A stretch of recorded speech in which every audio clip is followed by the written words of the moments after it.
لاسونه بډوه هي خدمت د ګران هیواد ته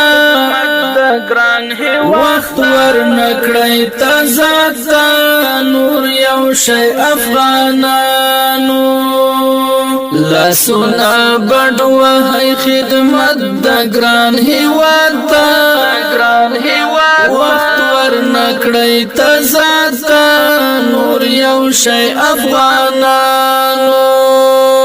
هر سچ تیر شو هغه هیر کړی بس بخششونه سر ډیر کړی هر سچ تیر شو هغه هیر کړی بس بخششونه سر ډیر کړی